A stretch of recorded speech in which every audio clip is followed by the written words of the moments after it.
दादा मला आपलं नाव सांगा आणि आपलं गाव कुठलं तेही सांगा. भानुदास रांजणी मिसाळवाडगाव. महादेव कुळी आपण कशी सध्या गावातलं परिस्थिती कशी आहे, प्रश्न कुठले गाव तुमचे?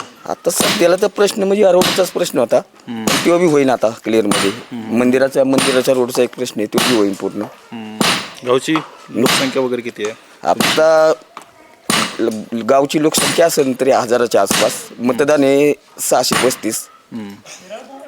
म्हणजे जर आपण बघितलं की पुरंदर तालुक्यातली वेगवेगळी गावं असतील तर ही अगदी आडवळणी गाव आहे, अगदी डोंगरदरीच्या कपारातलं गाव आहे. त्यामुळे बरेचसे प्रश्न असतीलच इथले, रस्ते, वीज, पाणी वगैरे.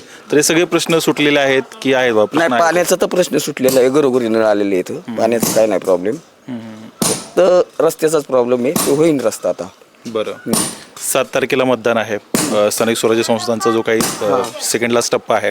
तर जिल्हा परिषदेचा प्रचार सुरू झालेला आहे. सगळे पक्ष सध्या आपापला फोर्स लावतायत. काय वाटतं, हा इथला जो सगळा तुमचा भाग आहे, डोंगरदरांचा भाग आहे, तो कुठल्या पक्षाच्या कुठल्या चिन्हाच्या मागे लागण्याची शक्यता आहे? धनुष्यबाण. इथे 70% धनुष्यबाण चालतो. बरं. असं का वाटतं तुम्हाला धनुष्यबाणाच्या मागे राहणं? स्वतः आम्ही करतो म्हणून येतो. बरं. ज्यावेळेस सरासरी काढली जाते ना त्यावेळेस कळतं बरं की मतदान एवढं झाले बाबा या पक्षाला. बरं. म्हणजे मागचा जो विधानसभा लोकसभांचा जो काही कल आहे तो आपल्याला याच पद्धतीनं बघायला याच पद्धतीने. बरोबर. विजयबापू शिवतारे यांचं योगदान फार मोठं आहे इथल्या भागामध्ये, आपण म्हणतो. ते सध्या इथले विद्यमान आमदार पण आहेत. मग काय वाटतं, त्यांचा कनेक्ट आहे गावात? कनेक्ट भरपूर आहे. ते आले तरी गरीबाच्या घरी बसतात, असं गोंगडी जरी टाकली तरी त्याच्यावर निवांत येऊन बसतात. ते काय नाही प्रॉब्लेम, काय नाही. ते स्वतः आले की गावात बसतात, येऊन कोणाच्याच घरी नेलं त्याच्या घरी जाऊन बसतात. महादेव कोळी समाजाचे जात प्रमाणपत्राचे प्रश्न सध्या फार मोठे आहेत. प्रमाणपत्र मिळेल नाही मिळेल असं बरेच जण म्हणतात. बऱ्याच पक्षांचे जे काही नेते आहेत ते आश्वासनं देखील देतात. नक्की हा प्रश्न काय आहे हे जरा आम्हाला सविस्तर सांगा. आता 50 वर्षाचा पुरावा मागितला. 50 वर्षापूर्वी या गावात कोण शिकलेलं नव्हतं, असं एखादा अर्धा असेल. पण तो बी आता, आणि त्याच्यात काय केले, ज्याच्या नाव 7/12 ज्याचा क्लिअर असेल आणि 50 वर्षाचा पुरावा असेल त्याला देतात ते. बरं. पण शक्यतो कुणाकडेच नाहीत. कुणाकडेच नाही. 7/12 सगळ्यांचे कोरे झालेले, कारण की बालाजी धाम चालले, सगळ्यांचे 7/12 कोरे झालेले, कुणाकडे काहीच नाही राहिले. त्यामुळे 7/12 नसल्यामुळे कुणाला देऊ शकत नाही ना ते.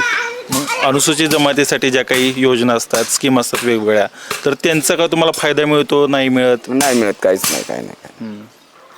मुलांच्या शिक्षणाचं वगैरे कसं राहतं मग? ही प्राथमिक शाळा आहे आणि ते केतकावळ्यापासून आतमध्ये येते तिथं हायस्कूल आहे, आणि कॉलेजला एक तर सासवड नाही तर नसरापूर. शिकतायत का मुलं? हा, शिकतात ना. बरं. गावातलं कोणी मोठ्या पदावर गेले वगैरे पोरं शिकून वगैरे? नाही, फक्त त्यात एक माझे मामा होते, ते SD कंट्रोलर होते, तेवढीच. आणि एक शिपाई होता शाळेत, बाकी नाही. आणि ही एक शिक्षक नायलकर म्हणून, तेवढीच, बाकी नाही कोण.